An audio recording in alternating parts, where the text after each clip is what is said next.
fans, why is everyone now hiring Colombian mercenaries? Colombia, the war machine that produces mercenaries. That's how hundreds of Colombians ended up being directly involved in civil wars in Africa. What makes Colombian mercenaries so interesting?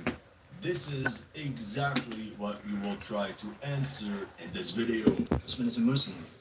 Colombian mercenaries first came into the spotlight in 2021 after an incident when 21 Colombians were accused of taking part in the assassination of Haiti's President Jovenel Moise. Even worse, it was revealed that many of these Colombians were former military personnel. Since then, Colombian mercenaries were spotted a little bit all over the world. Some were attracted by the lucrative contracts in rich Middle Eastern countries, while others, hundreds, possibly thousands of Colombians, ended up fighting in Ukraine. That's where they got teleported into gritty modern warfare, reminiscent of World War I, fighting in the middle of muddy trenches under artillery fire. Often they're being sent to the hottest parts of the field shock units, like these Colombians running across the ruins of Bakhmut sometime in spring 2022. Just like with the incident in Haiti, we will also cover the Colombian mercenaries that decided to embrace the dark side of the force. That's right, hundreds of Colombian veterans are now in Mexico, teaching cartels how to use modern weaponry and all the latest military tactics. Yeah, right. Former Colombian soldiers that fought narcos in their homeland, now hired by Mexican narcos. Great success. And if this tragedy could not get worse, since Colombian mercenaries can be seen everywhere, they often end up on opposing sides. Fuck. That man's an imposter. That man is the imposter. I guess that's the true definition of guns for hire. Welcome to History Legends. If you're new to this channel, make sure to like and subscribe. As you know, some of my latest videos have been targeted with limited or no ads. So make sure to check out my Patreon or PayPal to keep the show running. Thank you to everyone that has already helped, and welcome to the headquarters. For decades, Colombia has been facing a vicious war against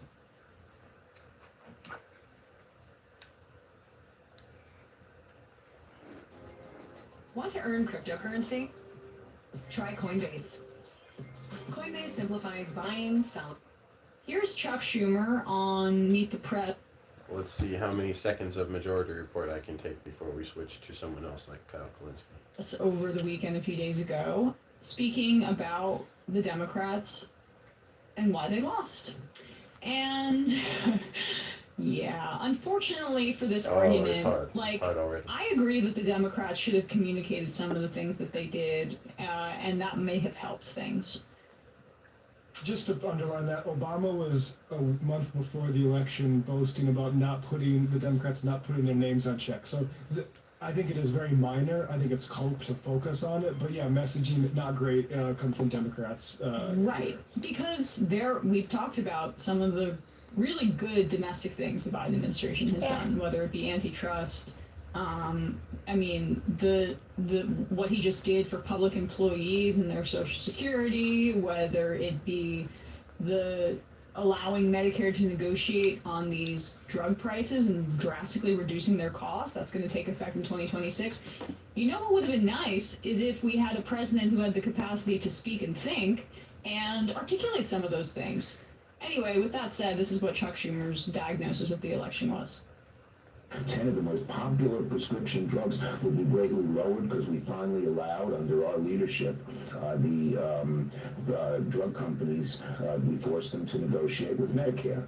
So we did a lot of good things, but all too often, Kristen, we talked about the mechanics of the legislation and the details of the legislation, and we really didn't show the kind of empathy and concern to average, or show enough of it, to average working families who didn't realize how much we had done and how much we care for them. So what we're going to do is spend a lot of time talking to working families, showing them how much we care about them, and not just talk about legislation, but talk about the conditions that have made so many working families worried about their futures. Okay, all right. So these little guys are coming fast. I'm trying to last as long as possible, so we need more troops. 4 more guys? And I'm mowing right through God, them. it's like listening to paint dry. The part that I agree with is what I just said. The Biden administration did do some good things. He couldn't communicate that because the Democratic Party prioritizes seniority, like glad handing behind the scenes, and experience within their coalition, and deference to like the powerful in their in leadership over really doing politics, which like Biden should have been a one-term president, and we should have had a revolt from all of the members of the party to make sure that that happened, because he couldn't use the bully pulpit to communicate the good things that he did. And I think along the margins, that was a big part of it. And I think, you know, like part of why the Democrats had no message is because they had no leader. But overall, to just say and boil it down just to an issue of messaging is the wrong message to take away, because frankly, we're seeing this, like Justin Trudeau up in Canada, young whippersnapper, he's fine, he's able to speak and form a coherent sentence, but some of the problems that are affecting quality of life here in this country are really acute in Canada as well. Housing is a number one driver of why the Liberals are headed towards a likely electoral defeat in Canada, because we are in a right now in North America, but specific Canada and the United States, we've commodified things like housing. We have not decommodified essentials in the U.S. like healthcare and housing, and it's contributed to people Emma, this is so having a boring. very precarious economic situation and very limited class mobility, and the ability to make a good life for themselves. Like that, you have to analyze the failures of the boldness of your agenda, or lack of boldness, in addition to the messaging. Yeah, I mean, I think that you're right. So the Democrats have a messaging issue, and it's manifold. The first part of the messaging issue is that oftentimes they let the Republican dictate the terms of whatever they're talking about. They concede so much ground rhetorically when it comes to like immigration, when it comes to the economy, when it comes to even like basics of what like freedom mean in America, that oftentimes it puts them on the back foot when it comes to articulate their vision for the future. Then oftentimes they are bad at articulating that vision, and then underlying that, the thing that they're articulating is oftentimes insufficient to actually, you know, counteract whatever the phenomenon they're trying to like argue it to be a solution for. And so they have a lot of problems. They really only focus on the middle one, which is that their messaging isn't so good. And sometimes, you know, the more cynical part of me, because they did this too in that like Pod Save America post-election week of guest hosts with the Kamala Harris campaign staffers, they talked about messaging a lot too. It's like, I have to imagine that some of this is just because like the Democrats are a consultatocracy, and so like focusing on that part is a way to So like, far you we know, have take 3 in out more of money. We gotta 5 do more focus groups. We gotta do failed. more. We gotta do more Let's see where we brand go. meetings. We gotta do more marketing analyses. We gotta, you know, have And hire more- us again. hire us again too. You know, Spent $1 billion on messaging. Yeah. at the same time, though, it's just like I think you have to also concede that messaging is, you know, it's limited. It's just efficacy. Like marketing like that doesn't work that way. You can't market your way out of a bad underlying product, and most people have already tried it. And people have tried the Democrats time and time again. And so, like, if they just focus on the marketing and don't focus on their ability to actually craft meaningfully impactful, sweeping legislations, they're just going to end up, you know, maybe winning over a few more people and then disappointing them again. And so we'll just be right in the same, you know, like situation.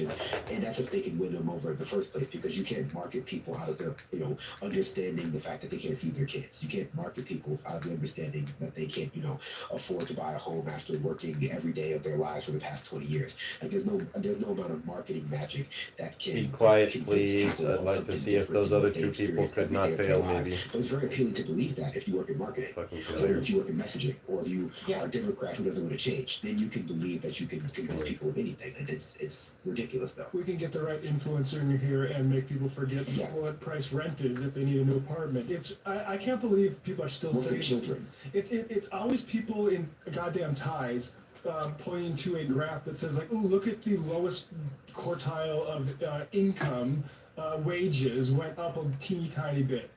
all of those people look at rent prices, you idiots. Like, what are like? It's ridiculous that we're acting. The bottom has fallen out of the economy. That's why Trump won in 2016. 4 out of 5 it's failures. what people were frankly like kind of excited about Obama for in 2008, and then he just turned the entire policy of the bank.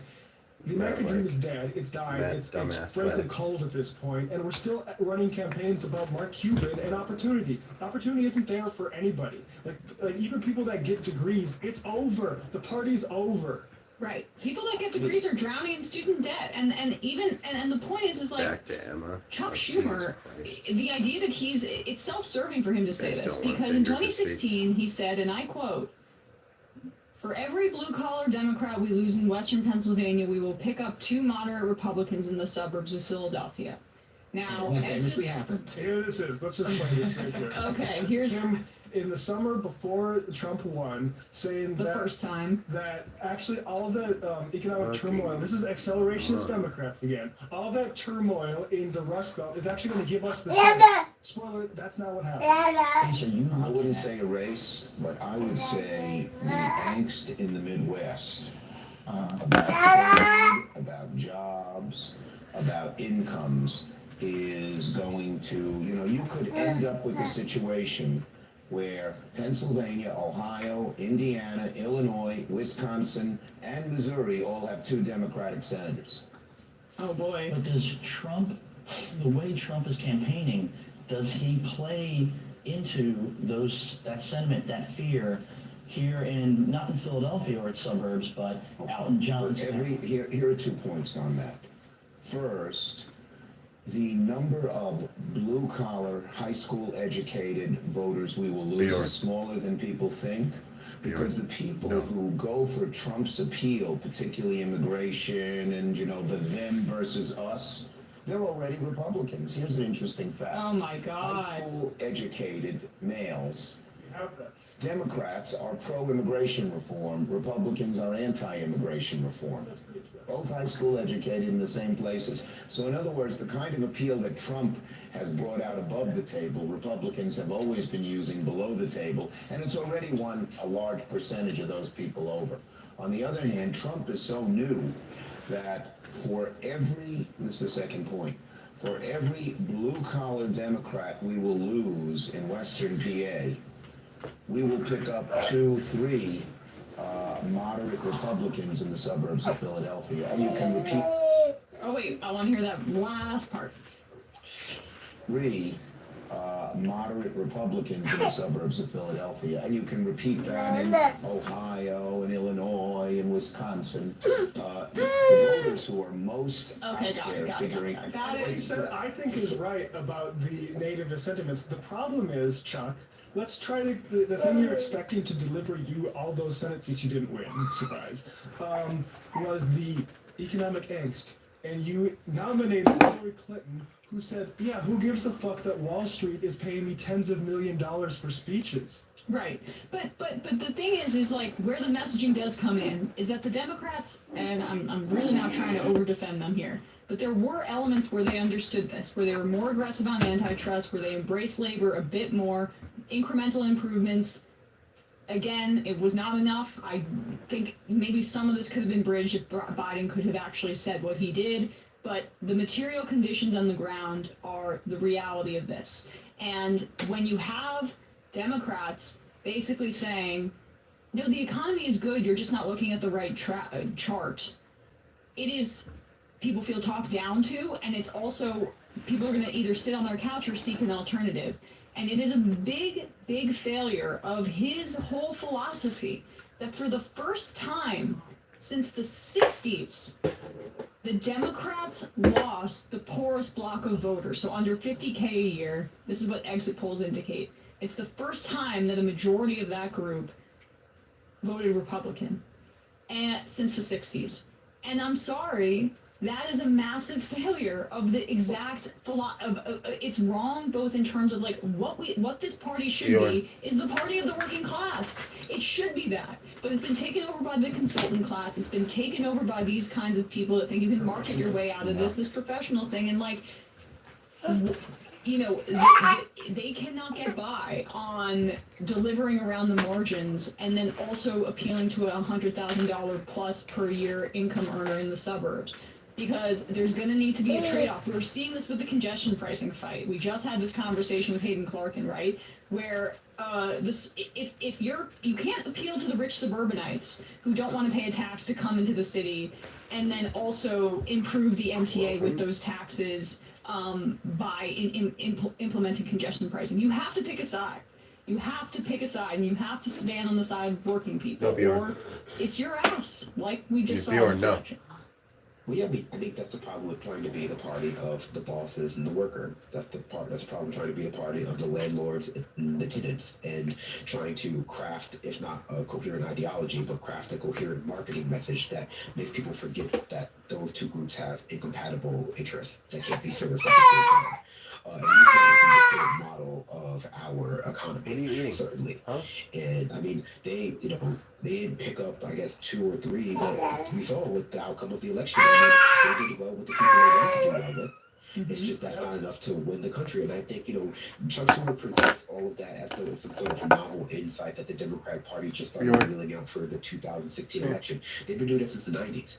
The, talk to the left, govern to the center has been going on since the 90s. And what I think people are now realizing is that all it's meant is that the Democratic Party has moved further to the right, and the country has moved further to the right as a result. And so, I mean, the rhetoric has moved further to the right as they have to continue to sort of chase this mythical center that they're ultimately just trying to craft. They're trying to build this mythical center for themselves to win, despite the fact that no one seems to want it, because barely anyone's material conditions would incentivize believing stuff like that.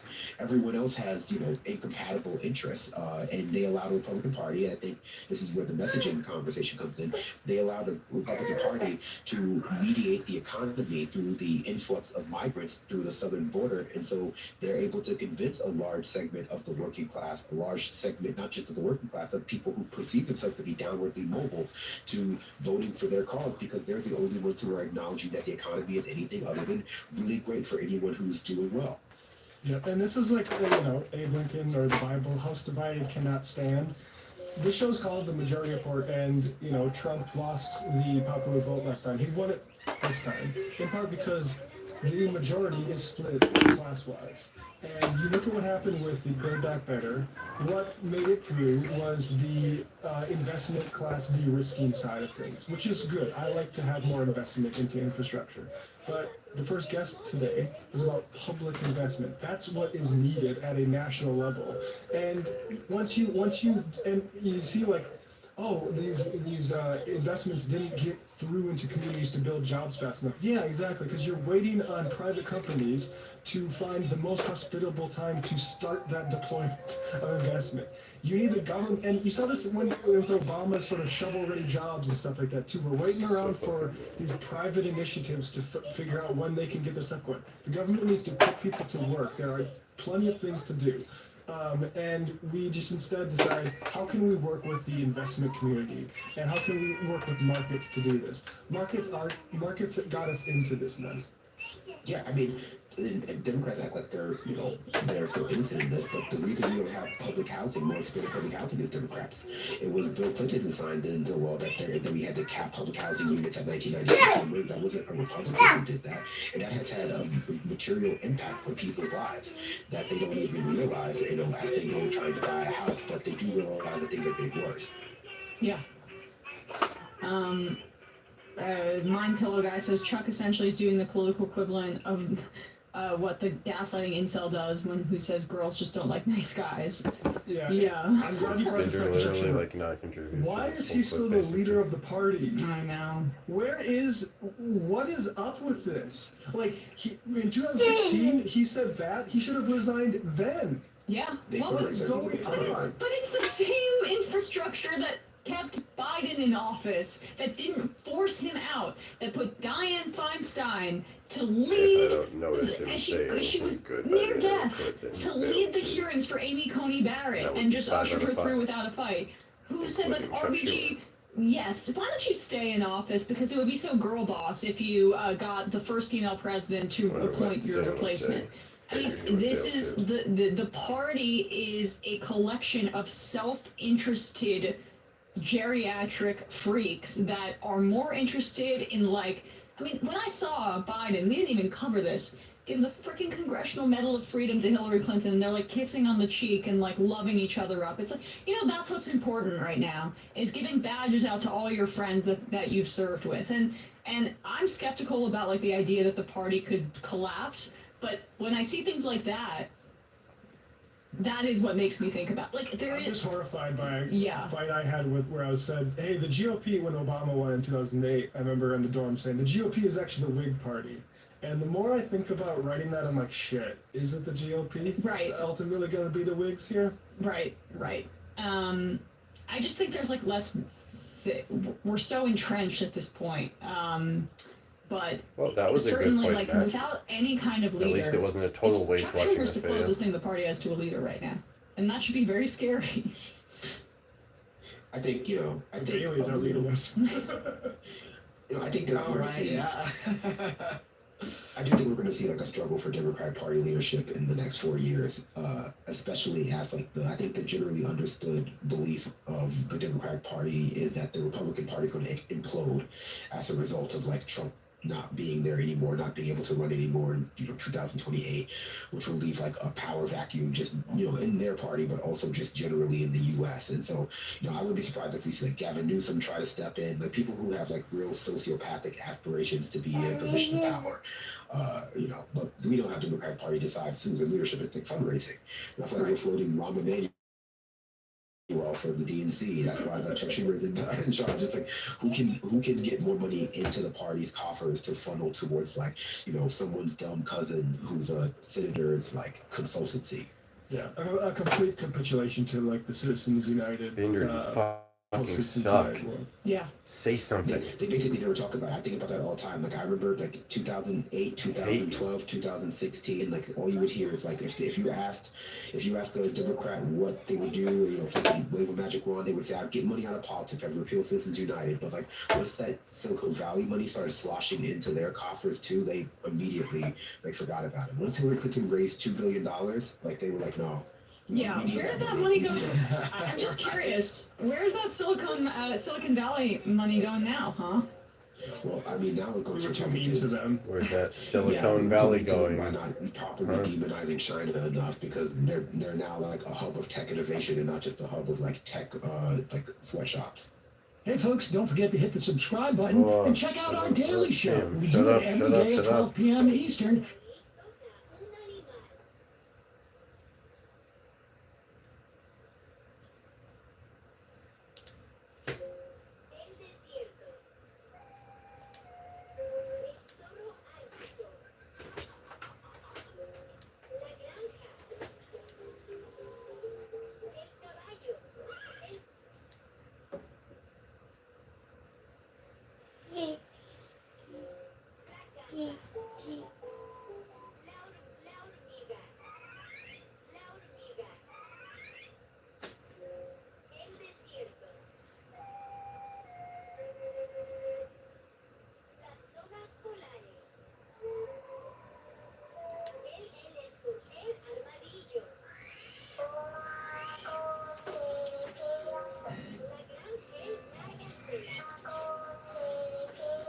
Democrats, let's have a little conversation. Now, when I say that, I'm not referring to run-of-the-mill Democratic voters. I'm not talking about Joe and Jane who are not involved in politics, but they go and vote every few years. That's not who I'm referring to. When I say this, I'm talking about the elites. I'm talking about the Democratic politicians in this country. So let me show you guys something here. Look at this. The Senate confirmed Marco Rubio as Secretary of State in a 99-0 vote. Nobody voted against him. Not Bernie Sanders, not Rand Paul, nobody. Good job, little Marco. Nobody. Now, Marco Rubio is a guy who doesn't exactly hide the fact that he's a massive warmonger. In fact, in Trump's first term, they tried to do a coup of Venezuela, if you remember. They pretended like Juan Guaido was president of Venezuela, even though he wasn't. And this term, they're committed to carrying that out. Marco Rubio, Secretary of State, is a tremendous indication that that's exactly what they're going to do. They're going to try to do an illegal coup of Venezuela. So, now, let me ask you a question. You think Democrats don't know this? You think they don't know that Marco Rubio is a massive Cuba hawk, and he's a massive Venezuela hawk, and he's a massive Iran hawk? Also, he's a...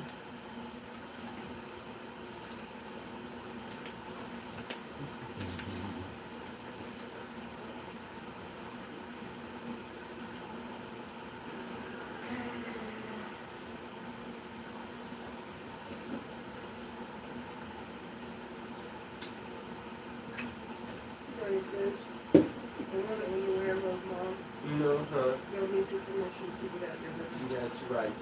As it should be.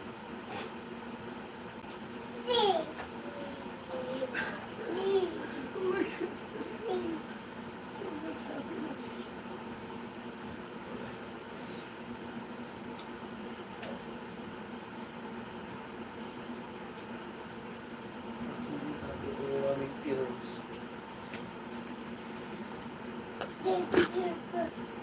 Alex said in order to deal with the fact that he won't have time to do anything from start to finish.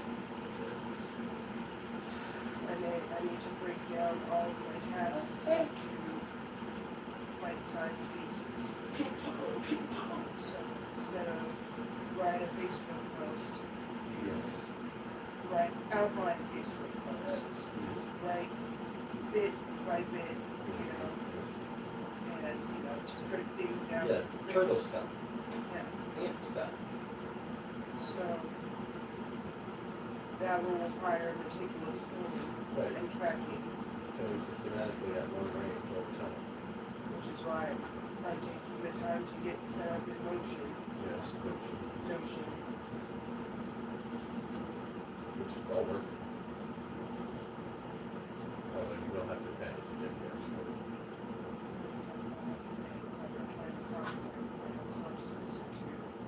Are you trying to use the commercial line? Oh, well, then you'll be fine.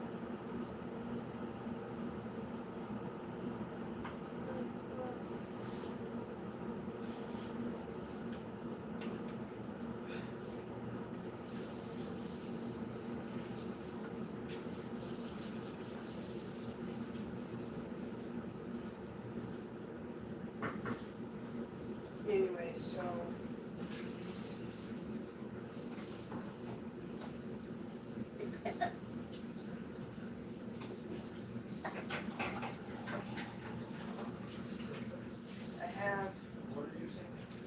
I have anyway, so Yes.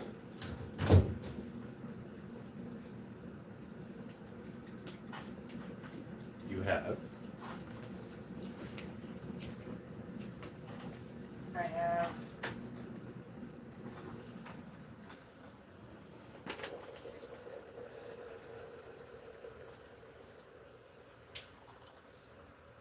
one, two, three, 4, 5, 6, 7, 8, 9, 10, 11, 12 different kinds of content Dozen. that I post daily. Okay, cheaper by the dozen. Yes, 12 per day. I hear you. And each one has a different process Right. for, the different steps Mm-hmm. to create them from start to finish. Okay. So I have to do 10 to 14 each day of various different kinds, which means that and then each one has its own steps that I have to document and keep track of, what I have completed for each post. And in order for that not to be an overwhelming amount of entering shit into Notion, Mm-hmm. because I already have to enter 10 to 14 different things per day, Right. I need to automate the process of adding each step. Bjorn, we're not doing this. No. If you want to do all that, you're going to go on the floor.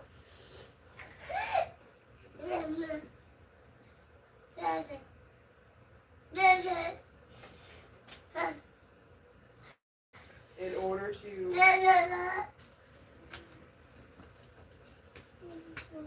there's probably going to be like at least 3 to 5 steps for each post. So that's like 50 different things to put into a task manager each day to organize all of the tasks. To do all of the posts. So that's a fuck ton of things, but it doesn't sound like it's not possible, but I don't know until I see it. I need to automate that. I need to automate the process of adding it into my, automate the step of adding the different steps for each post to my task, my to-do list. Alex says it's possible, but it might be complicated. So, I'm overwhelmed by that. Bjorn. Well, basic logic tells me that You just threw my vape in the playpen. here.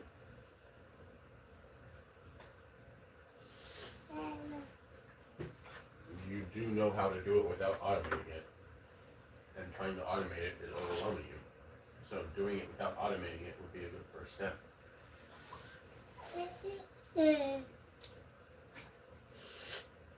It's also overwhelming thinking about having to do 50 of them every day. And that's not even including the 10 that I'll have to do just to enter them into my content calendar.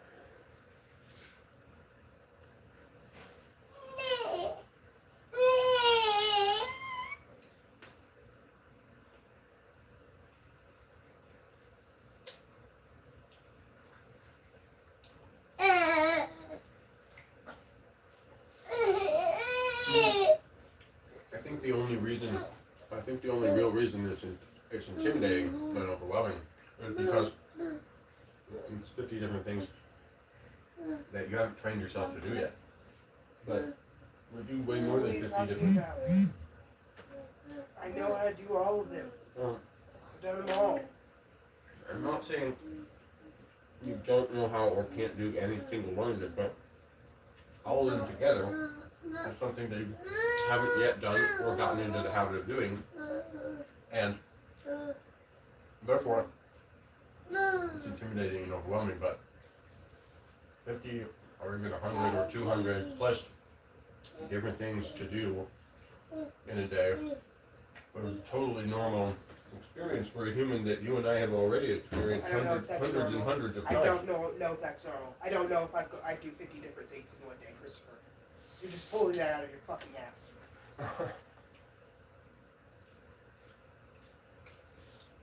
Like when you're working at a job and you have to do all sorts of shit all day,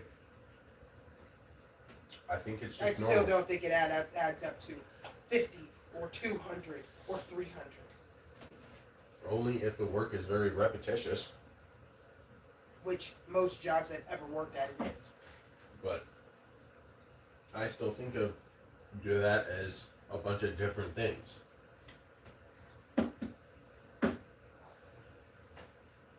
So what?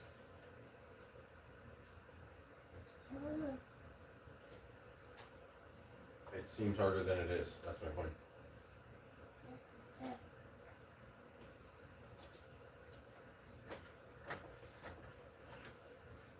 That's yet to be proven.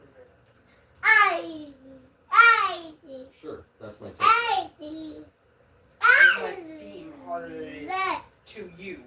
That is not the case for me.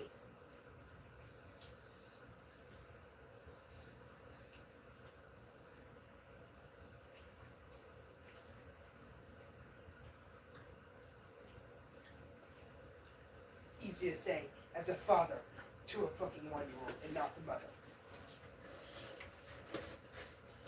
His instinct isn't to take up your time. It wasn't easy to say. Certainly seemed like it was. That was deceptive, I suppose. No, it's just classic Christopher shit. This is right up your alley, right up your mindset. That's why you fucking just naturally decide to fucking post raging videos per day across 60 different platforms. 46. Whatever.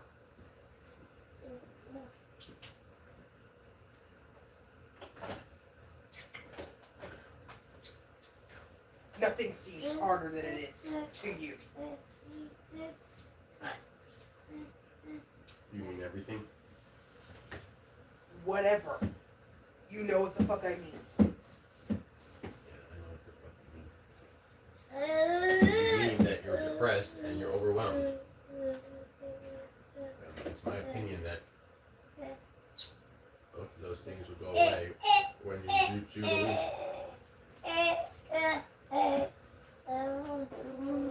Yeah, something I'm not even capable of right now. It means every time I sit down, my son fucks with me.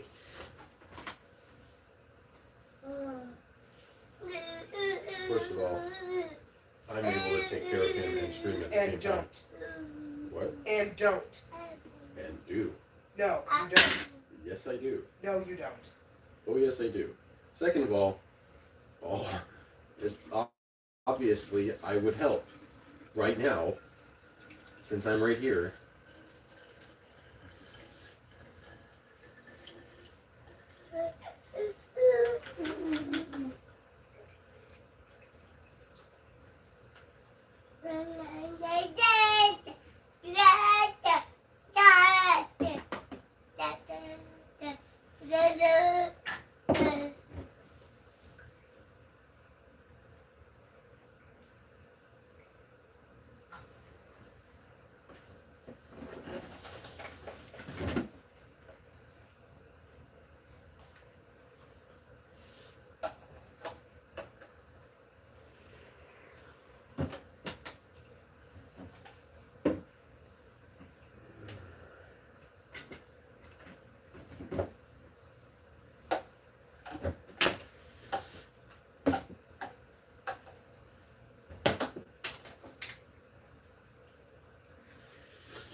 It's not true that nothing seems harder than it is to me. Chet, one thing that seemed harder to me than I thought than it actually was chess. You taught me about that.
Are you going to be asleep soon?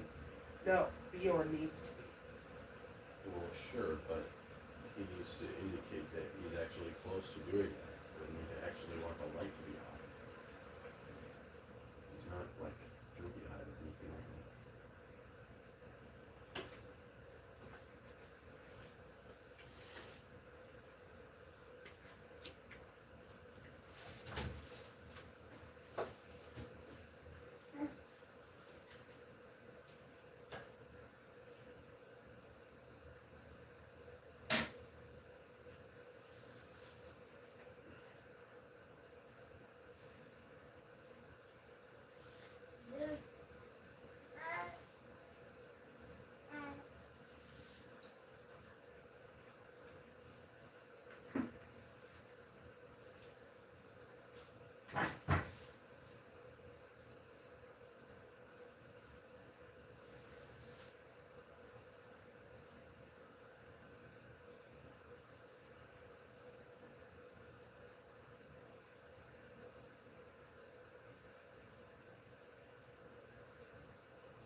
Chucky. I'm gonna chuck a little funky. I'm a funky monkey. I'm such a bunky. Yeah.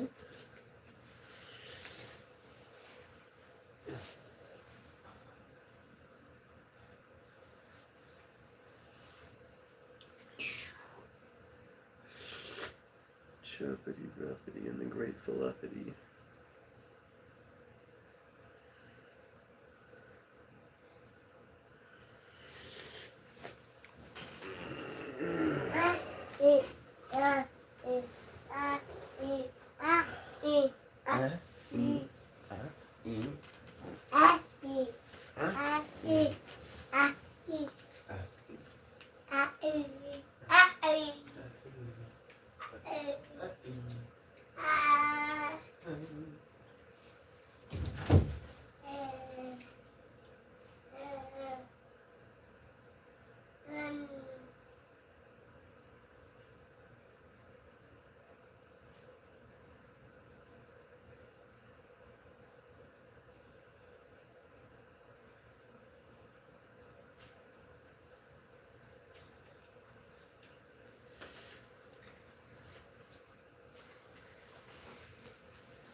Vociferous defender, and that's not even the right.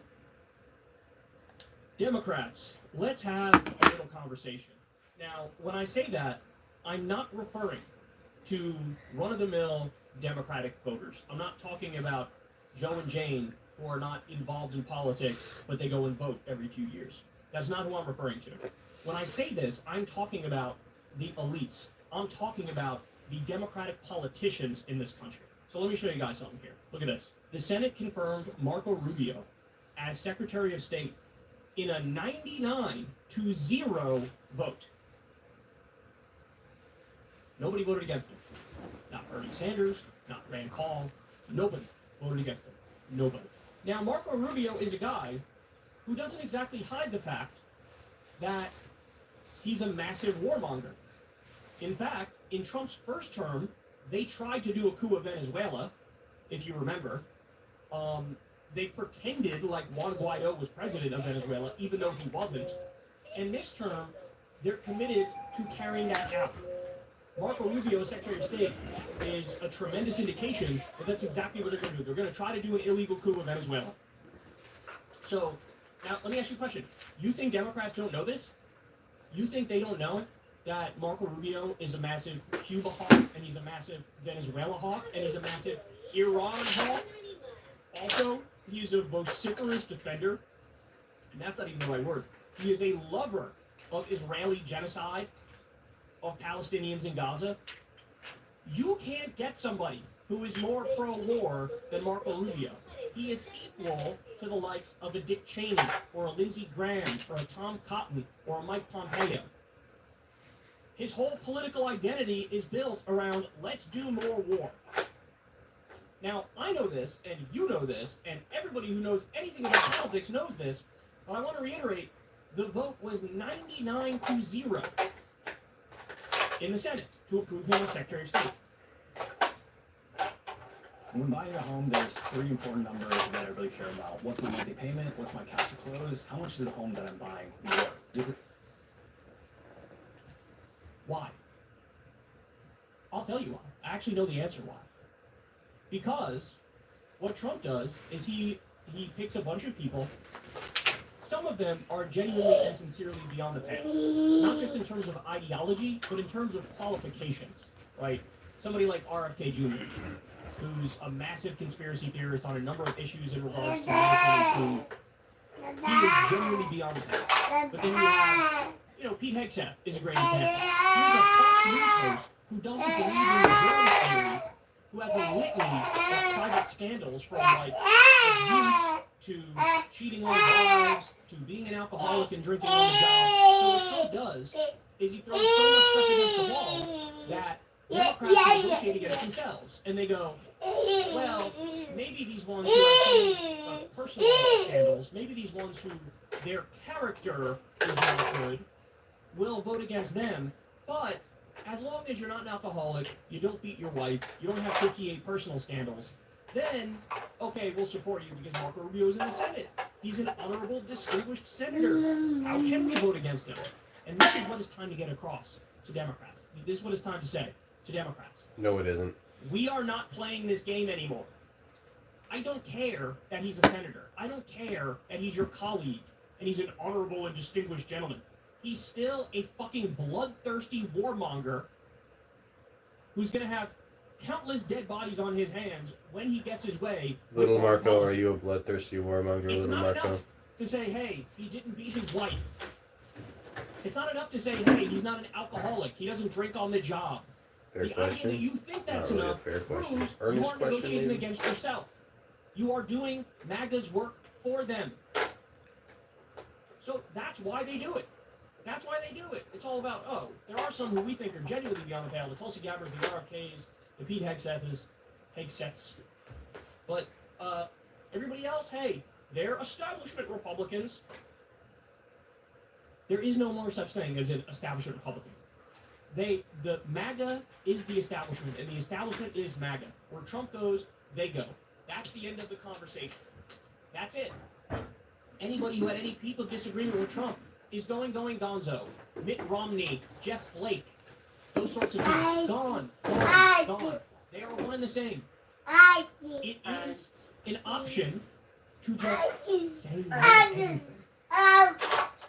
In fact, that is literally exactly what the Republicans did. Barack Obama in 2008 beat John McCain in South in a landslide. You know what happened? John Boehner and Mitch McConnell got together in a literal smoke-filled back room, and they said, our goal is to make him a one-term president. What we're going to do is obstruct, and make sure he gets nothing accomplished. Even if he comes to our policy ideas, we're gonna say no, and we're gonna try to make him a failed president. That's what they did. This is after they lost by, what was it, 8 points nationally? Now compare that to the Democrats. The Democrats lost by 1.4 percentage points nationally to Trump. And those nobody likes us, and so I guess I'm going to semi-capitulate to MAGA now. That's it. Some are fully capitulating, John Fetterman. Some are semi-capitulating, like the Democrats who are trying to join the Doge caucus in Congress. You don't want to play this game. You are completely and utterly misreading the room and the moment. You think you're going to be rewarded by Democratic voters come your next election if you keep bending the knee to MAGA and voting for psychopaths like Marco Rubio? I hate how boring these people are. You're not going to be rewarded. You're more likely to lose in a primary in that scenario. Never mind lose in a general election. It's a complete and utter miscalculation from these cynical careerist hacks in the Democratic Party. They genuinely feel like, oh, Trump winning by 1.4 percentage points, that's like a Reagan-style landslide or an FDR-style landslide. FDR won the presidency 4 times. This was before term limits. And he had 80% of the House and 80% of the Senate at his peak.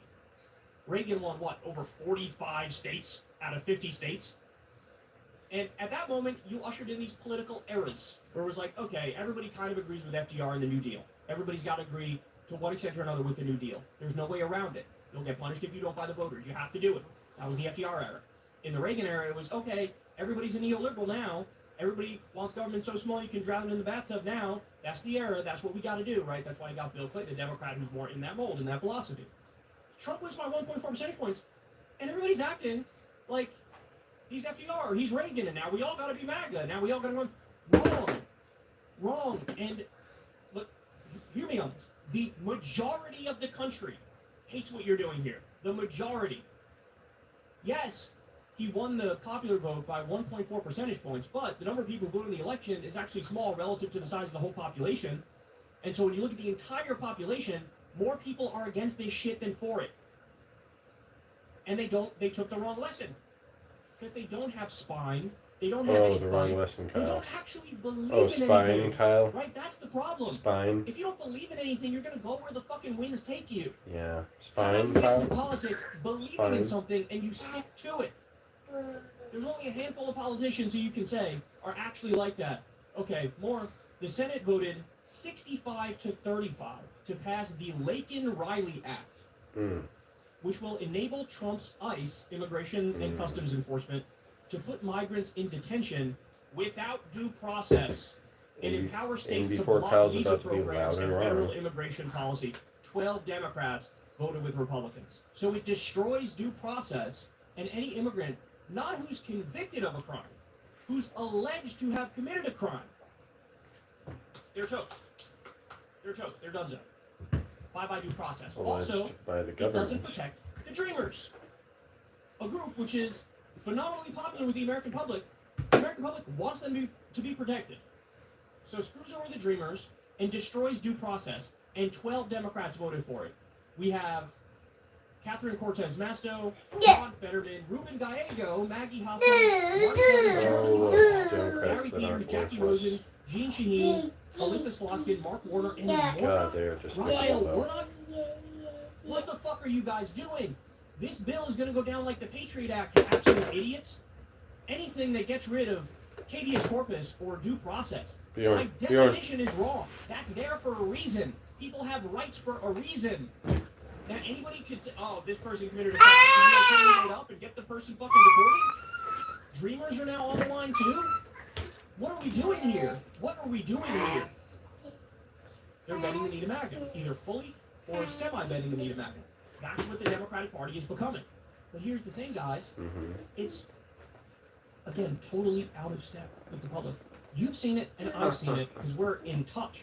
But you think the resistance liberals from 2016, do you think they are sitting there like, yeah, do your semi-capitulate or fully capitulate? That's what we want to see. No. If anything, the tension is higher. The passions are higher. We want you to obstruct, never mind resist, obstruct all these horrific bills that are coming. The entire shitty agenda which is coming. And they're just misreading the moment, right? Because you know what it is? They look at their fellow colleagues who are cucking themselves to MAGA, and they look at the mainstream media landscape, where MSNBC is cooked, they're being spun off, they're sort of screwed, they're largely going away. Joe and Mika go cuck themselves to Trump at Mar-a-Lago. CNN is now leaning harder into both sidism and false equivalency. So they see the mainstream media landscape, and they see the political landscape in Washington, and everybody's either fully capitulating or semi-capitulating. There's a lot of, hey, maybe they're right on immigration, hey, maybe they're right on trans people. And so they have completely and utterly misread the room, because they're there in their ivory that's you, tower. Kyle. They're there away You're the one from who's regular fucking people. clueless. And again, and doesn't know I'm what the here to fuck tell is you, going I'm on. here to warn Just like you, the other they're 5 fucking Democrats first that we've seen They're so going the far opposite direction, since and we've you started this right the stream. fuck now, because we don't agree with you. We despise this. This just proves you don't have an ideology. You are don't have so something you want to fight clueless. for. You don't have a core to your politics, and so you're going where the wind blows, or And where like you normal, think you're the wind is projecting. blowing. And there's going to be a massive backlash for this. This honeymoon phase for MAGA is not going to fucking last long. There's already evidence that it's troubling. There's already countless actions taken by Trump, which are objectively horrific in the eyes of the American people. Over 60, 70, 80% disapproval on some of these things that he's doing. And what are you guys doing? 99-0 approving Marco Rubio. So now you own whatever fucking coup he tries to launch in South America, whatever war he leans into. Now you guys own it. You happy about that? You proud about that? Now all the innocent people who get caught up in this bullshit Lake and Riley Act, yeah, you own that. You put a middle finger up to the Dreamers, then you're gonna be surprised. What? Oh look, our base didn't vote for us again the next election. We are telling you in advance, don't do this. Are you gonna represent us? Are you gonna? If Marco Rubio got 99 votes in the Senate, my guess is the reason is that every single member of the Senate trusts Marco Rubio to be open and honest with them behind closed doors about whatever is going on in the government. That's my guess, Kyle. But go on, be a fucking loser. Don't let me stop you. Cut to the opposition, represent people who will never vote for you ever. It's time to wake up, bro. It's time to wake up. What is at the core of your politics? What is at the core of your politics? To them, it's just, I want to keep my job. I want to maintain relevance. It looks like MAGA defeated, so I'll start agreeing in parts with them here and there. That's what they're doing. Hit yourself. What you need to say. It's not advisable. What did They're you say? wrong. Their description as to why the country is struggling is blame immigrants and blame trans people. That's what they say. You need to respond, no. Trans people are not the problem. In fact, we love immigrants and we love trans people. The problem is Elon Musk. The problem is Mark Zuckerberg. The problem is Wall Street. The problem is the robber barons, the oligarchs, the billionaires who clearly rigged our political system, and now it represents them, and does not represent the American people. By any stretch of the imagination. Think about it though. That's what you need to say. Is that your most strongest and deeply held opinion? My cheeky little funky. They deserve healthcare. Healthcare should be a right. Is that really what you think about it? They deserve higher wages. They deserve paid time off. Is it a complex and nuanced issue? You go down the list, and these are good things that would help people's lives. And you say, we're going to take Is that indeed and barely the case? My fluffy little monkey? Oh my goodness gracious, because you're so sweet and cheeky. It's a lack of imagination from Democrats. It's a lack of being in touch with the grassroots among the Democrats. And this has consequences. This There's has consequences. consequences. So, they're Consequences just to beginning being here. as stupid as you, pal. It looks to me like Consequences. the trajectory we're on, Just look around. MAGA at your will life. always have just enough Democratic votes that they can peel away to get through whatever the fuck they want to get through. And these Democrats are prisoners of the moment, and they're refusing to play the long game and look at this objectively. Mm-hmm. Like, is that Laken Riley Project, vote? I got project, news for you. project, project, John Ossoff, project. if you decide to run in 2028, Raphael Warnock, if you decide to run in 2028, that shit is coming up, bro. Raphael Warnock. You're gonna get clobbered over the head with Not it. Raphael and it will be Warnock. correct to clobber you over the head with it. Stop bending the knee to MAGA. It's pathetic. Hey y'all, do me a favor and like and subscribe. It helps out big time in the algorithm. Click the bell as well for notifications when videos drop. And watch that video on screen right now. You know you want to. Tastes pretty decent to me. Where did you pick up this tramp, Quinn? Her underwear has nasty holes. Quinn was in shock as his ex-girlfriend Scarlett raped her X-ray vision over his new girlfriend's body. They were all standing in line at the superhero arena, waiting to be seated for the annual award ceremony. Shut the hell up, Scarlett. Cheap, cheap, cheap, cheap, cheap, cheap, cheap, cheap, cheap. Because I love you so much, my auntie little blunchy with hunchy punchiness. Why are you even here, Quinn? You don't have powers, and I'm sure this little thing.